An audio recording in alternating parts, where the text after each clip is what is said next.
Hello, hello, and welcome back to the Compassionate Curiosity podcast, where we explore the messy, beautiful, challenging project of being human.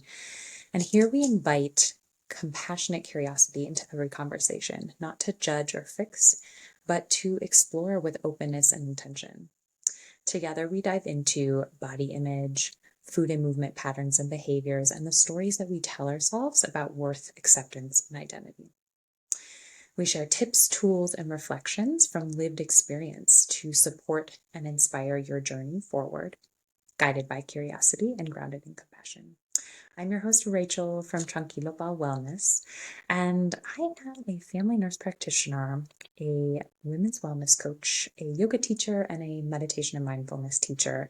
And through my business, Tranquilo Ball Wellness, I support women and teens to reduce body insecurity and dissatisfaction, address and manage body image struggles, and to go from self-criticism to feeling comfortable, confident, and empowered in their skin. And I do this through my one-on-one combined yin yoga and coaching programs, as well as through workshops. So today we are going to be discussing restriction. We're going to look at what restriction means, how it can show up in our everyday life, common reasons why it shows up in everyday life, how and why this often backfires and leads to more struggle, and simple actionable steps that you can take to start building awareness and start shifting toward a more peaceful relationship with food. So, as I usually like to do, I'd invite you to join me in just a moment to take a breath, to ground ourselves, whatever you may be coming from. Just taking a moment to connect back, become present again. So I'm going to invite you, if you are able to, while you're listening to this, to find a comfortable seat and gently close your eyes. And just start by taking a deep breath in through your nose and a long breath out through your nose. And just doing a couple more rounds of this conscious breathing at your own pace. Bringing your attention to the flow of air as it goes in and out. Following the breath from the moment it appears to the moment it disappears. Just noticing any sensations in your body, perhaps any thoughts coming up. Just noticing them, being the witness in presence, and letting them pass away as they always do. Open your awareness to any sounds in your environment. Just noticing, just observing.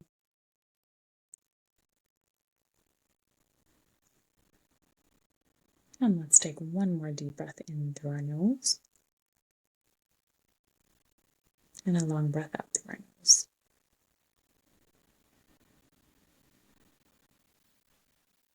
And gently. Thank you so much for joining.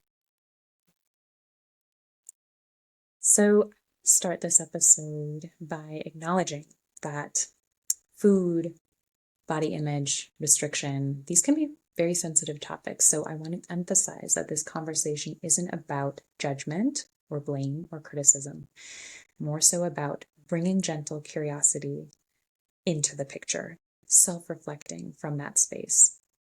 And a reminder that wherever you are in your journey, you don't have to change anything today. That is okay. Please do not feel the pressure to. This episode is simply an invitation to explore your current relationship with food. If something resonates, explore it. If something feels challenging, simply allow that to be. Sit with that. This is your unique journey, not anyone else's. And so, why is this even important that we're talking about restriction? So I think that a lot of us maybe don't think that we're restricting, but restriction can be quite sneaky. It often hides in thoughts, emotions, habits that we picked up from diet culture, personal experiences, or even well-meaning health advice. And so understanding restriction has quite a few benefits. It can help reduce food guilt and anxiety. It can help build a more trusting relationship with your body. And it can help you start to break free from exhausting food rules and cycles of deprivation and overeating. So let's start by defining restriction. So restriction refers to limiting or controlling food intake in ways that may impact physical, mental, or emotional well-being. And this can be intentional or unintentional, and it often shows up in ways that we might not even realize. So restriction isn't just about eating less. It can be mental, emotional, or habitual restriction. So let's look at a few of those. So physical restriction. This might be, for example, eating less than what the body needs, which again could be intentional or unintentional. It could be skipping meals or going longer periods without eating. It could be cutting out entire food groups like carbs, sugars, fats without a medical reason. Mental restriction can show up as, for example, labeling foods as good, quote unquote, or bad, quote unquote. It can be feeling guilt or shame after eating something that is quote unquote bad or off limits. It can be allowing certain foods, but only in small amounts or under very strict conditions. Timing restriction, this would be like only allowing foods at specific times, even when you're hungry for them at a time. Ignoring hunger cues and waiting until it's time to eat, like going off of the clock instead of off of your body clock. It could also be not eating after a certain hour due to a diet rule, like no eating after 7 p.m. or you're starting your fasting after a certain time. And then you have emotional restriction. So this could be like feeling unworthy of enjoying food or pleasure from eating. It could be avoiding favorite foods because they feel dangerous or too tempting. It could be constant fear of losing control around certain foods. So, for an example, a person may say, I don't restrict because I eat 3 meals a day, but they also avoid carbs, feel guilty after eating dessert, and only eat quote unquote safe foods when dining out. So that's still mental and emotional restriction, which can create stress and obsessions around food.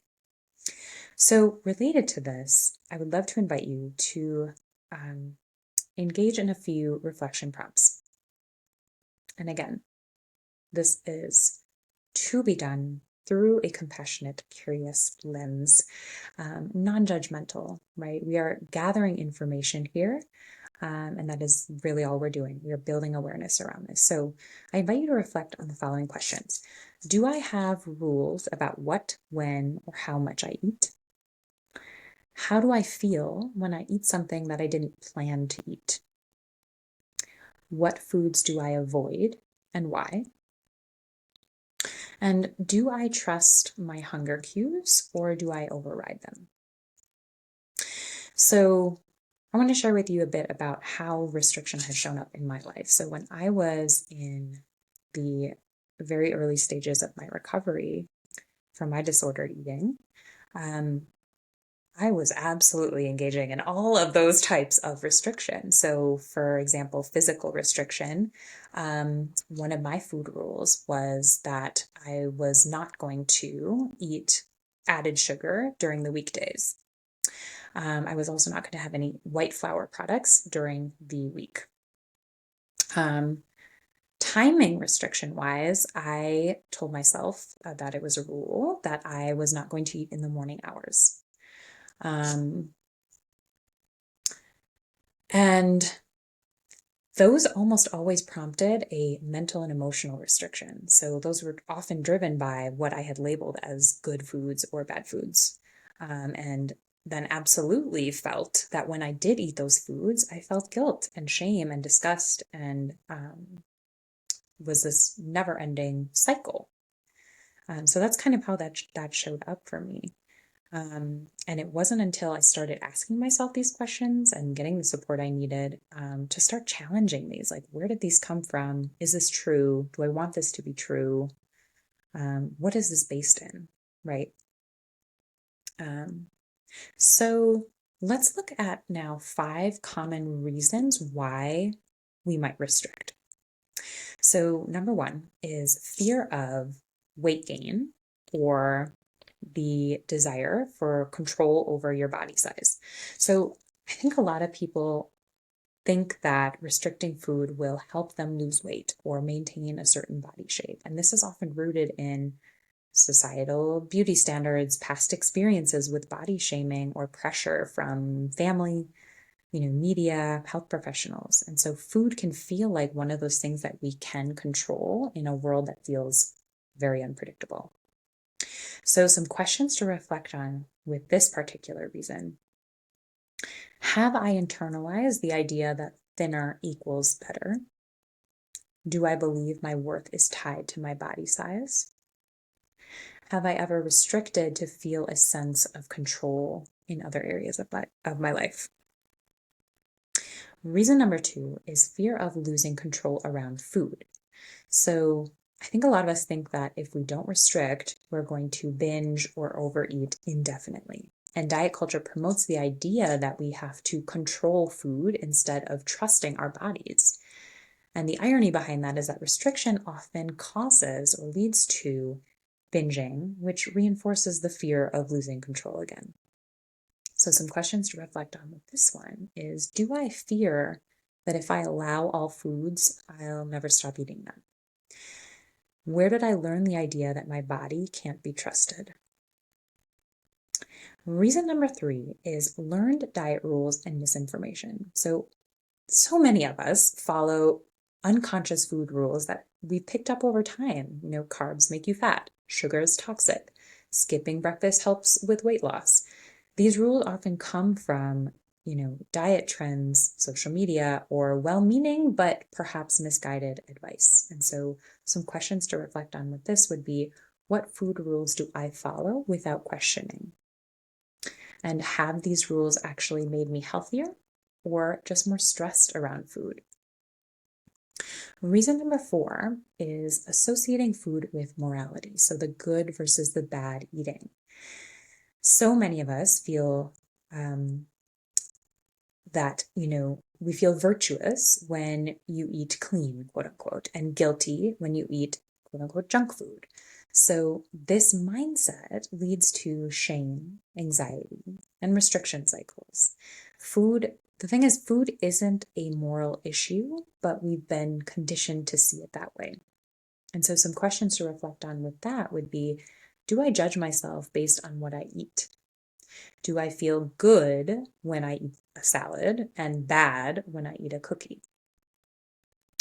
Reason number 5 is emotional coping and perfectionism. So restriction is sometimes used as a coping mechanism for stress, anxiety, feeling out of control. And for perfectionists, food rules may provide a sense of order and success. But unfortunately, this actually disconnects us from our body's natural cues and can lead to burnout. So some questions to reflect on with this are, do I feel like I need to do food perfectly in order to feel okay? Or do I restrict more when I'm stressed or overwhelmed? So let's look at now that we have kind of an idea of, okay, why might I be restricting my life? Okay, so how is it that restriction actually backfires? How can it lead to the opposite of what we actually want?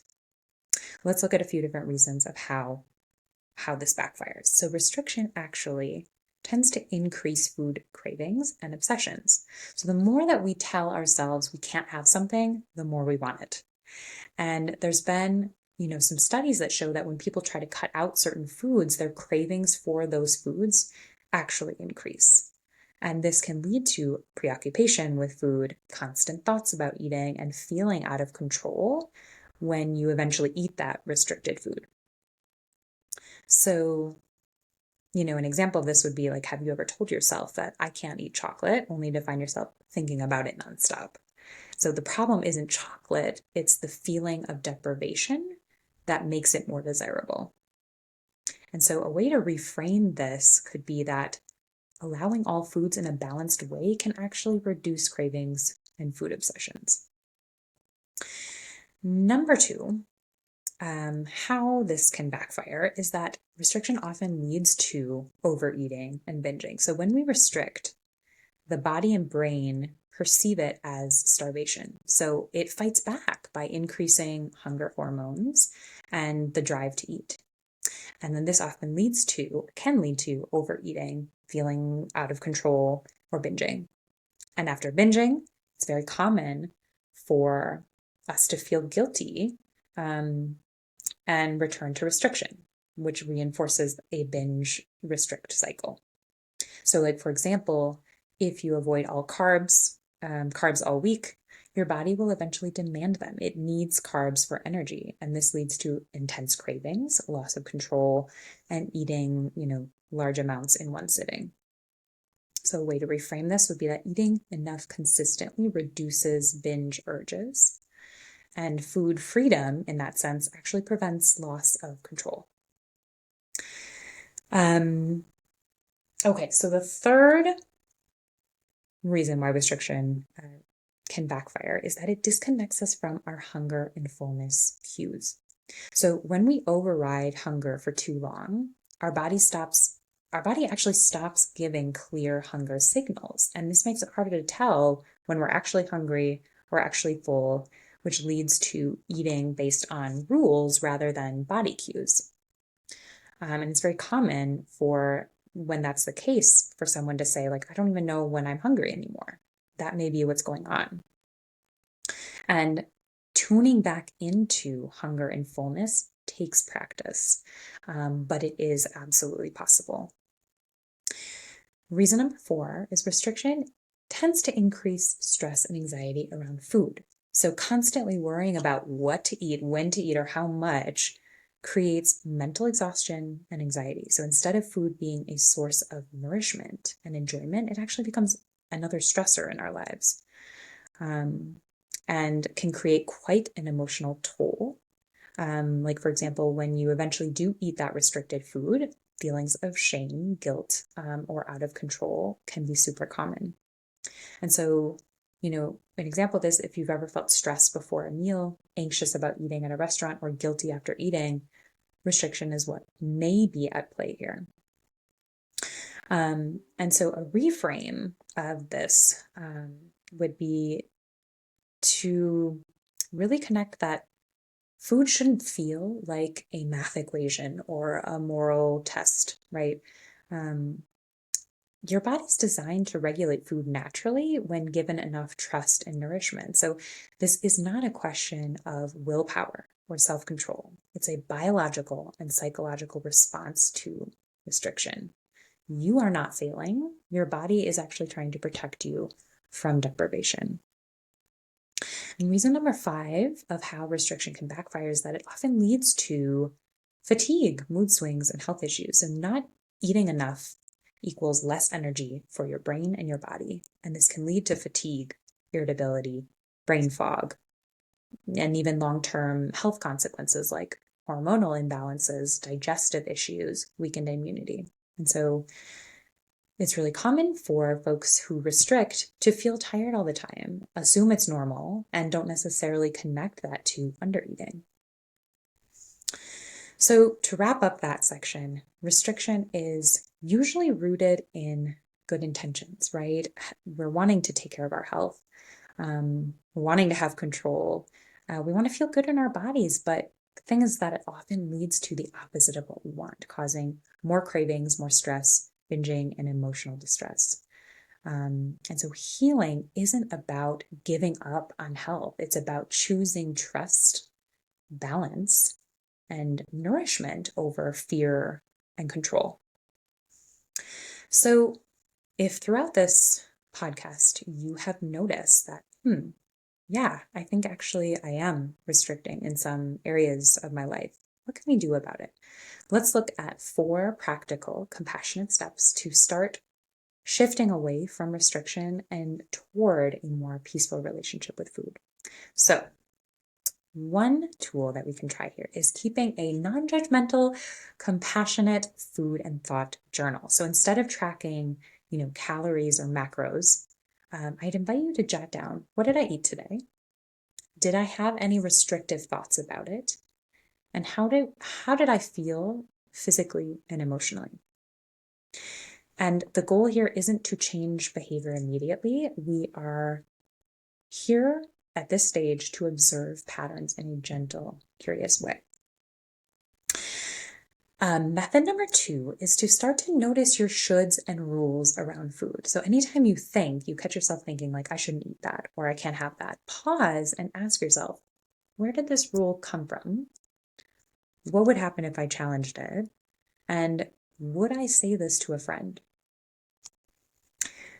Method number 3 is experiment with letting hunger lead. So if you've been following a very rigid, meal times or have found yourself ignoring hunger cues, try checking in. Am I actually hungry? What does hunger look like, feel like in my body? And if so, what sounds good to eat? This actually helps rebuild trust with your body's natural signals rather than external food rules. And number 4 is to practice permission-based eating once a day. So this can look like choosing a meal or a snack per day where you consciously give yourself full permission to eat what sounds good to you. No overthinking, no compensating, just eating and noticing how it feels. So like if you're craving a cookie, eat it and remind yourself that that's okay. So all in all, as we wrap up here, restriction is more than just not eating enough, as we can see here. It shows up in thoughts, emotions, and habits. And so I want to again invite and encourage self-compassion here. Healing from restriction isn't about perfection, but it's about learning to trust and nourish yourself with kindness. And so a few action steps that I want to invite you to engage on this week is try one of those methods to see if this helps with restriction, if you're noticing that it is appearing in your life. Go back and listen to, we had quite a few of journal prompts in this episode today. So go back and pause and write them out. See what comes up. And I invite you to share this episode with someone who might need to hear it, someone you can think of that may benefit from this. And lastly, reach out for support if needed. You do not have to navigate this alone. This can be a very scary, challenging, sometimes seemingly impossible journey, right? To redefine, reshape your relationship with food and your body. And it can be scary to do that. But know that you are not alone. And I am here for you. I will put my contact information in the show notes as usual. Please feel free to reach out if you are needing and wanting that support. And so until next time, may you know that you are not alone. I am here with you. May you be guided by curiosity and grounded in compassion. Sending you love, light, and gratitude today and always.